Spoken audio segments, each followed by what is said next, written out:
Halo saudara-saudara yang terkasih dalam Tuhan Yesus Kristus, apa kabar? Semoga kita semua dalam keadaan sehat dan semangat. Dan yang tidak kalah penting adalah kita selalu tidak kehilangan akal untuk menjalani kehidupan kita dengan bahagia setiap hari. Karena percaya bahwa Yesus Kristus sendirilah yang menyertai kita dalam kehidupan ini setiap harinya. Kita berjumpa lagi dalam pemahaman Alkitab Dewasa GKI Taman Cibunut, Bandung. Rabu 13 Januari 2021. Tema kita adalah Allah adalah sumber segalanya. Dari bacaan Kejadian pasal 1 ayat 1 sampai 5. Mari kita merenungkan bersama dalam PA Dewasa hari ini. Mari saudara, kita bernyanyi dulu dari Kidung Jemaat nomor 289, Tuhan Pencipta Semesta.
Saudara-saudara, mari kita bersatu dalam doa.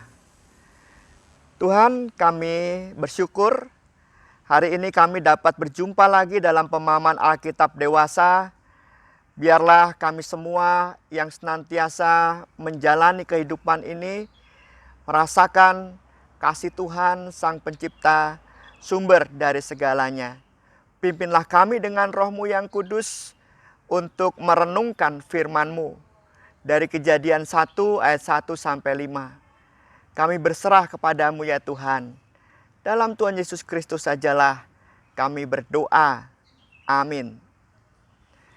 Saudara-saudara, sengaja saya berada di alam terbuka ini. Ada pohon tentu dominasinya. Untuk menunjukkan semesta dan biar pemahaman Alkitab kita itu ada rasa Allah pencipta semesta itu lebih sungguh gitu ya. Daripada saya di ruangan, terkesannya Allah mencipta tembok-tembok. Padahal Allah mencipta semesta yang tak terbatas. Mari kita buka Alkitab kita saudara-saudara. Kita akan membaca Kejadian pasal 1 ayat 1 sampai 5. Dengan tema Allah adalah sumber segalanya. Pada mulanya Allah menciptakan langit dan bumi. Bumi belum berbentuk dan kosong. Gelap gulita menutupi samudra raya dan roh Allah melayang-layang di atas permukaan air. Berfirmanlah Allah, jadilah terang, lalu terang itu jadi. Allah melihat bahwa terang itu baik, lalu dipisahkannya lah terang itu dari gelap. Dan Allah menamai terang itu siang dan gelap itu malam. Jadilah petang dan jadilah pagi. Itulah hari pertama. Saudara-saudara yang terkasih dalam Tuhan Yesus Kristus, dalam menghayati tema PA hari ini, Allah sumber segalanya. Dalam kisah penciptaan, saya akan memberi beberapa poin untuk memberi wawasan sekaligus memaknainya. Poin-poin tersebut adalah yang pertama, kitab Kejadian ini dimulai dengan kisah penciptaan karya tulis Imam yang tersusun sangat teratur ya, dan menyerupai sebuah madah. Madah itu kata-kata pujian atau nyanyian dalam bentuk irama, ya, membentuk irama. Nah, irama madah itu bisa kita lihat polanya dalam penciptaan. Nanti saudara-saudara bisa membaca Kejadian pasal 1 seluruhnya supaya bisa melihat pola itu. Namun saya tunjukkan seperti ini. Yang pertama adalah pola pemberitahuan. Seperti berfirmanlah Allah. Nanti akan kita bisa lihat dalam setiap Allah menciptakan, berfirmanlah Allah, pendahuluan. Lalu setelah itu ada perintah. Jadilah, ya, terang, jadilah cakrawala, jadilah, dan seterusnya. Kemudian ada reaksi dari perintah jadilah itu. Reaksinya adalah maka terjadilah, ya, maka terjadilah. Kemudian apa yang sudah terjadi itu diberi kesan. Dan Allah melihat bahwa terang itu baik. Dan Allah melihat cakrawala atau langit itu baik, kesan, ya, ada kesan baik. Lalu diakhiri dengan bingkai waktu. Jadilah petang, jadilah pagi. Itulah hari pertama. Jadilah petang, jadilah pagi. Itulah hari kedua. Ya, ini pola, irama, ya, irama. Allah berfirman, pemberitahuan, kemudian Allah memerintah, ya, menjadikan sesuatu. Kemudian ada reaksi, terjadilah, maka terjadilah. Kemudian ada kesan, Allah melihat ciptaannya itu baik. Dan kemudian dibingkai dalam waktu. Jadilah petang, jadilah pagi. Itulah hari pertama, 2, dan 3, dan seterusnya. Saudara-saudara, gambaran irama madah ini memberi tekanan pada ketertiban penciptaan. Tidak ada yang kebetulan dalam penciptaan ini. Semua diatur secara baik karena tadi irama, ya, berpola iramanya. Berjalan sebagaimana yang direncanakan oleh Sang Pencipta, ya. Jadi dibayangkan kisah penciptaan ini adalah sebuah nyanyian dari Sang Pencipta. Saudara-saudara mungkin suka lewat Jalan Asia Afrika dan melihat ada tulisan Bumi Pasundan, ya, terlahir ketika Tuhan sedang tersenyum.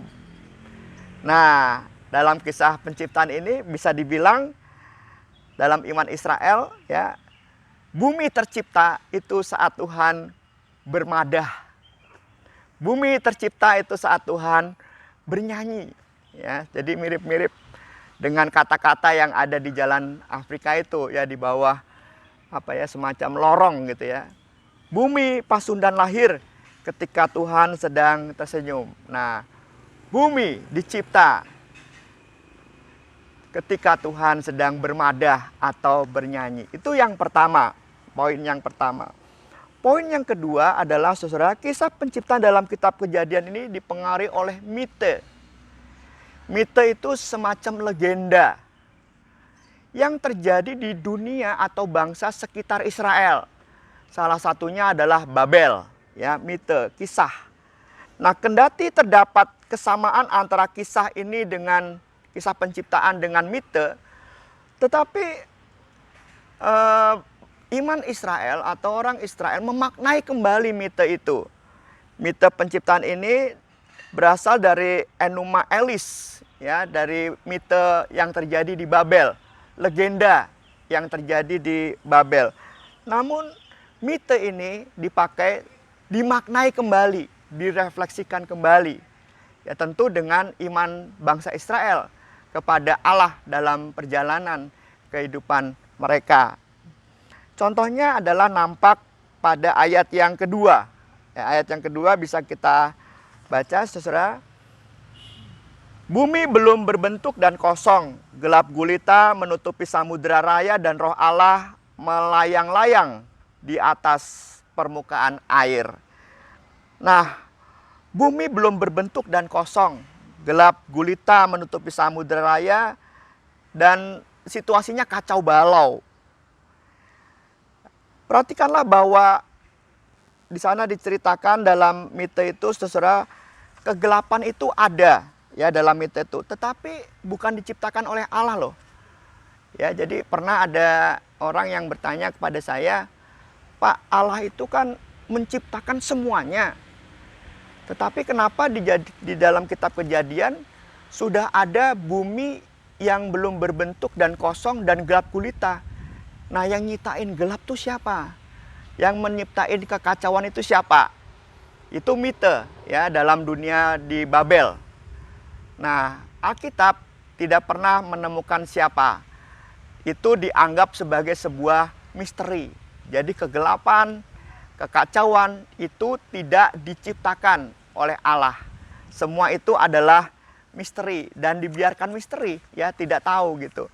Namun Allah, nah ini pemaknaannya kembali oleh bangsa Israel, hadir di sana dengan roh yang melayang-layang, ya. Dan Allah menjadikan terang, kemudian Allah mengatur dunia yang kacau balau itu.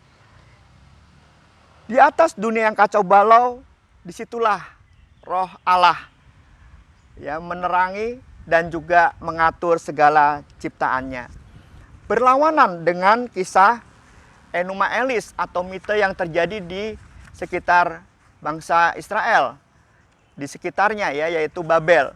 Kalau dalam mite yang dibangun oleh bangsa Babel atau Enuma Elis itu, dunia ini tercipta karena konflik dewa-dewa. Ya, ternyata tercipta karena peperangan dewa-dewa. Tetapi cerita itu diambil, mite itu diambil oleh bangsa Israel. Tetapi saat penciptaan ini bukan karena peperangan dewa-dewa, tetapi karena Allah yang berkuasa, yang mengatur gitu. Jadi dewa-dewa itu bisa dibilang, saudara, tidak satu pun ada yang bisa mengatasi Allah atau berperang dengan Allah, tidak bisa ya, karena Allah segalanya ya, di atas dewa-dewa itu. Sebaliknya dalam kisah penciptaan juga Allah mengatur rapi ya, tidak seperti peperangan dewa-dewa yang menyebabkan dunia itu kacau. Allah menciptakan dunia dengan sabdanya, bukan dalam situasi yang konflik. Itu yang kedua poinnya. Poin yang ketiga adalah penciptaan terang pada hari pertama dihubungkan dengan penciptaan benda-benda penerang pada hari yang keempat. Itu di ayat yang ke-16 ya, dalam kisah Kejadian. Penciptaan hari keempat itu diciptakan benda-benda terang. Tindakan pertama dari penciptaan adalah menciptakan terang. Di sana dikatakan kendati penerangnya matahari dan bulan belum diciptakan, baru diciptakan nanti pada hari yang keempat. Nah, penulis terpaksa mengadakan terang lebih dahulu karena dalam mite ya Enuma Elis itu Babel, terang adalah milik dewa. Terang adalah milik dewa, bahkan cenderung terang itu adalah dewa gitu. Dan dalam mite juga disebutkan bahwa dewa-dewa itu menguasai kehidupan ini. Dalam penciptaan Alkitab sesuai dengan iman Kristen Israel pada waktu itu, pada ayat yang kelima, penulis kitab Kejadian, terang bukan lagi milik para dewa, mau dibilang seperti itu. Melainkan terang itu sebagai salah satu ciptaan saja gitu. Ya, sehingga dia tidak menguasai kehidupan, dia adalah bagian salah satu dari kehidupan itu. Di ayat yang kelima kita bisa baca, Allah menamai terang itu siang dan gelap itu malam. Jelasnya saudara, yang dalam mite dunia kuno itu dianggap dewa yang menguasai semesta, tetapi bagi iman Israel, terang adalah bagian dari ciptaan Allah. Salah satu saja bagian. Artinya mau dengan kata lain dikatakan dewa-dewa itu, okelah dari mite-mite itu yang memiliki terang. Tetapi di hadapan Allah, dewa-dewa itu hanya salah satu saja gitu, terang itu ya, ciptaan. Jadi di bawah Allah lah levelnya dewa-dewa itu. Nah, dalam Israel kuno, kalau seseorang memberi nama, itu juga punya arti. Artinya orang itu berkuasa atas mereka. Nah, Allah menamai ya terang yang diciptakan itu. Berarti Allah dengan demikian sesuai dengan mite, kalau dihadapkan dengan mite, Allah menguasai dewa-dewa tersebut. Karena Allah menamai terang itu. Begitu juga nanti Allah menamai langit atau cakrawala, kemudian Allah nanti menamai daratan, lautan, bahkan manusia, hewan-hewan. Itu berarti Allah mau mengatakan Allah berkuasa atas semua yang diciptakannya itu. Terang itu baik, seperti hanya seluruh semesta itu baik. Penegasan atas baiknya dunia ciptaan meliputi kisah ini. Saat dikaitkan dengan penciptaan di hari keempat, saudara-saudara, di mana Allah menciptakan benda penerang, atau ini bisa kepleset ngomongnya, bahasa Ibrani itu me'orot, bukan yang itu ya, me'orot. Penulis menghindari penggunaan istilah matahari. Dalam bahasa Ibrani itu semes. Juga istilah bulan. Dalam bahasa Ibraninya juga yareas. Yang berarti ia menggunakan istilah yang lebih besar dan yang lebih kecil dalam Alkitab di ayat yang ke-16. Jadi benda-benda penerang itu tidak disebutkan namanya, matahari, bulan. Itu tidak. Itu sebutan dari mite, dari Babel tadi ya. Nah, bulan, matahari bagi mite di Babel adalah dewa-dewa. Nah, penulis kitab Kejadian ini menyebut benda penerang yang disebut matahari itu dengan terang yang lebih besar. Lalu yang disebut bulan menguasai malam itu terang yang lebih kecil. Itu bisa kita lihat di ayat yang ke-16. Matahari dan bulan dianggap dewa-dewa dalam dunia kafir ya, atau dunia orang-orang yang tidak, bangsa-bangsa yang tidak mengenal Allah. Dengan menghindari istilah-istilah itu, pada dasarnya penulis kitab Kejadian itu mau bilang begini, lihatlah apa yang oleh bangsa-bangsa lain dianggap dewa, mereka sebenarnya hanyalah penerang yang besar dan penerang yang kecil saja. Gitu.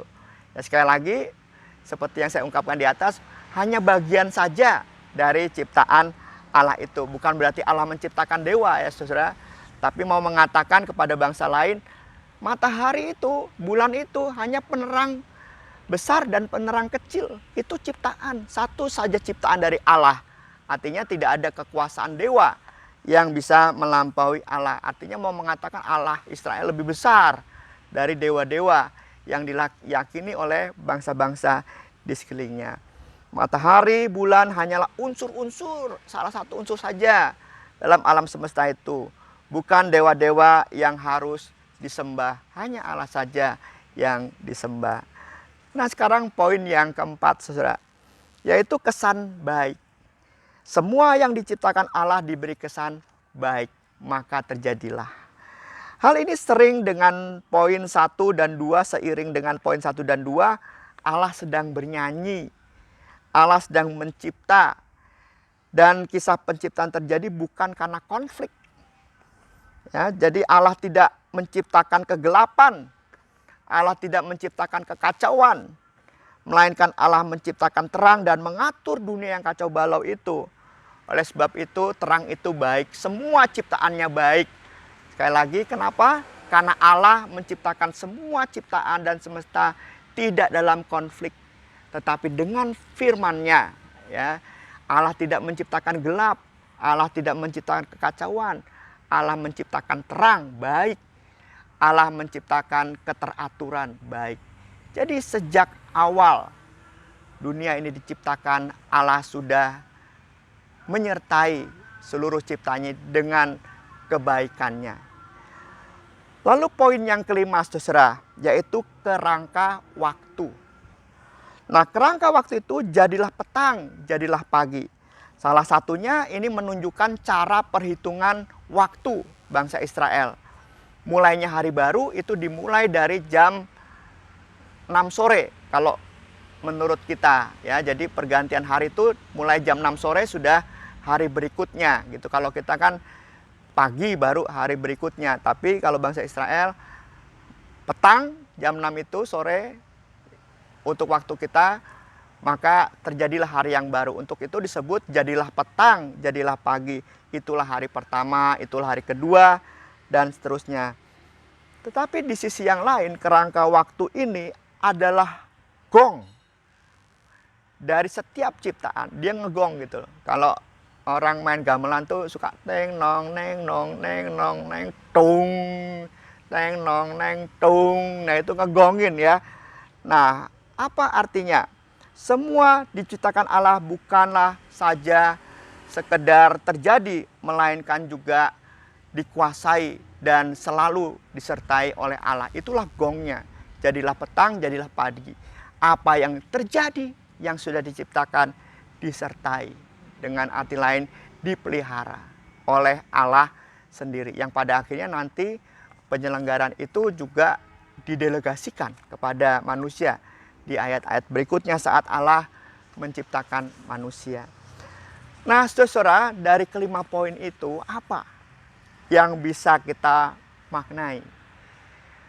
Ketika kita membaca Kejadian 1 ayat 1 sampai 5 itu, kita dapat mengatakan yang pasti sesuai dengan tema kita, Allah adalah sumber segalanya. Ya, kita mau rangkum semua tadi poin-poin sampai 5 tadi dengan satu kata, Allah adalah sumber segalanya. Sumber apa? Allah sumber kehidupan. Yang pertama itu ya. Allah sumber kehidupan. Apa artinya sumber kehidupan? Allah itu memulihkan. Allah itu berbela rasa. Segala sesuatu yang membangkitkan kehidupan, yang menyatakan kehidupan, memulihkan, berbela rasa. Kemudian juga Allah itu mengampuni. Allah itu juga penuh kasih. Allah menyatakan semua yang baik. Allah menunjukkan keadilan. Allah menunjukkan kebenaran. Ya, Allah menunjukkan damai, sejahtera di tengah-tengah kehidupan kita semua. Allah sumber kehidupan, yaitu Allah sumber yang memulihkan, berbela rasa, kemudian mengampuni, menyatakan kasih, dan seterusnya. Segala yang baik, sebab Allah tidak menciptakan yang jahat, ya, seperti kegelapan dan kekacauan itu. Saudara-saudara, dalam bukunya I Have a Dream, Martin Luther King Jr. itu dalam sebuah pidato atau khotbah mengatakan begini, kita harus melawan perilaku predator yang mengacaukan kehidupan manusia. Apa saja pelaku predator itu? Penindasan. Kita harus melawan penindasan. Perbudakan. Harus melawan perbudakan. Kita harus melawan kolonialisme, penjajahan. Kita harus melawan kejahatan-kejahatan lain yang terjadi di jalan dalam kehidupan kita sehari-hari. Kenapa? Karena itulah panggilan kita.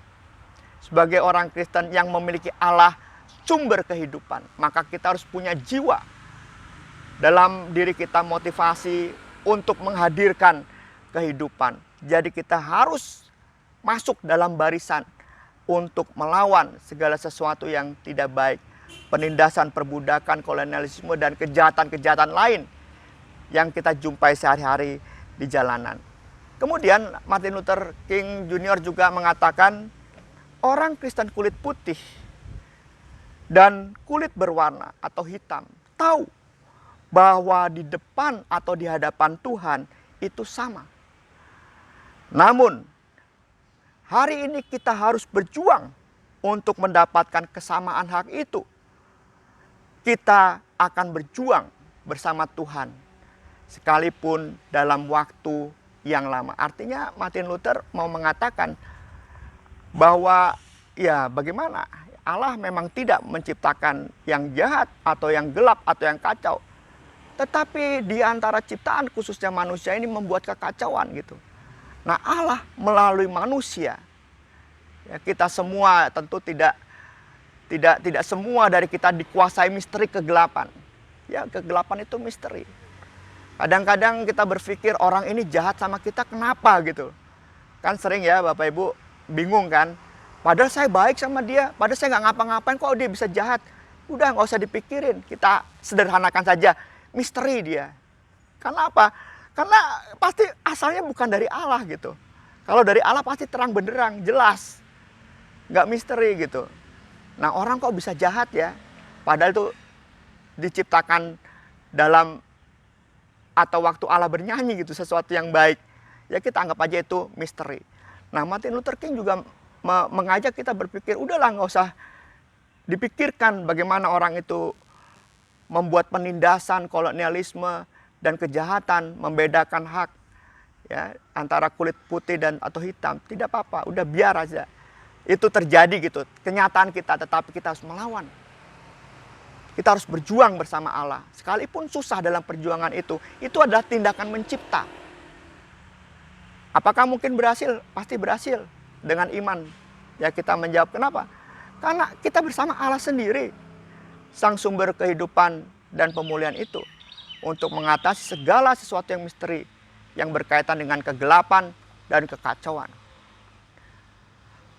Jadi saudara yang terkasih dalam Tuhan Yesus Kristus, kita diajak sebetulnya dalam pemaknaan Allah sumber kehidupan ini, dalam memahami Kejadian 1 ayat 1-5 ini, bahwa kita harus gaspol, kalau istilah sekarang, harus dengan kekuatan penuh untuk menghadirkan suasana pemulihan, bela rasa, cinta kasih, pengampunan, damai sejahtera, sukacita, dan seterusnya itu.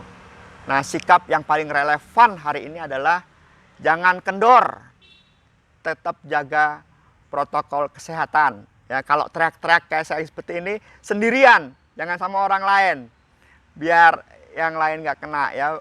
Karena saya juga nggak kena dari orang lain karena sendirian. Bersama orang lain kita jaga jarak, pakai masker, ya cuci tangan dan seterusnya. Dan jangan kendor, gaspol untuk bela rasa di situasi seperti ini. Ini adalah membangun kehidupan. Allah sumber segalanya, sumber kehidupan. Kita ikut bangun kehidupan. Yang kedua adalah Allah sumber terang. Allah tidak menciptakan kegelapan, sekali lagi saya katakan. Sering kita menyebut bahwa pengalaman buruk, pengalaman gagal, atau hidup yang suram, kita bilang, waduh hidupku sedang diliputi kegelapan. Seperti bencana alam yang terjadi, sempat juga kita bertanya, apa ini Tuhan? Ya mengapa engkau menghadirkan bencana alam? Ya, atau juga pandemi kita sekarang ini, atau kecelakaan misalnya. Ya tentu saya sangat berbela rasa, simpati terhadap korban dan juga khususnya keluarga yang ditinggalkan oleh mereka yang menjadi korban jatuhnya pesawat Sriwijaya kemarin. Juga bencana tanah longsor. Kenapa Tuhan gitu? Yang pasti saudara yang dikasih Tuhan, dari pembacaan kitab Kejadian tadi, Allah sumber terang, Allah tidak menciptakan kegelapan, kekacauan. Allah tidak menciptakan bencana alam.